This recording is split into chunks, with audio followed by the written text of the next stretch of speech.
Napagdesisyonan ko na nga na eto na, Dream Caldero set na lang ang bilihin kaysa sa Dream Shoes ko.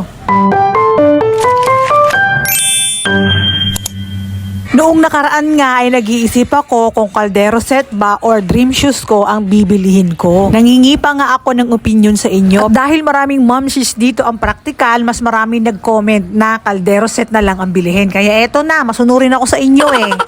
Sa dinami-dami nga ng pinagpilian kong kaldero at kawali set, ay ito lang ang pumasa sa standard ng asawa ko. Gusto ko sana yung mga puti na ceramic na trending pero puro negative ang feedback niya doon. Itsura pa lang daw ng mga yon madali nang masira or madali nang matatanggal yung handle. Bukod sa si Mr. ang palaging nagluluto sa bahay, kusinero kasi siya, kaya importante ang opinion niya pagdating sa mga gamit sa kusina. Na-share ko lang naman. Eto nga ang Kaisavilla cookware set designed by Switzerland. 2,559 ang bili ko dito. 12 pieces cookware set. Kasi bawat saucepan niya may lid, pati yung kanyang frying pan may lid din. Ang maganda sa frying pan nila ay marble ang coating. At napakaganda ng handle at knob nito kasi may pagka-gold. Tapos parang ayokong apuyan kasi tignan nyo naman yung ilalim niyan. Napakaganda. Tapos kitang-kita nyo naman, packaging pa lang ang bongga-bongga na. Talagang dadating sa iyo nang walang damage. Ni isang gasgas ay wala. Bawat piraso nga ng lid dito ay naka-bubble wrap. Tapos bawat piraso ay may plastic din. Basta sobrang ganda talaga nito. Mukhang lagi na akong magbablog ng luto-luto.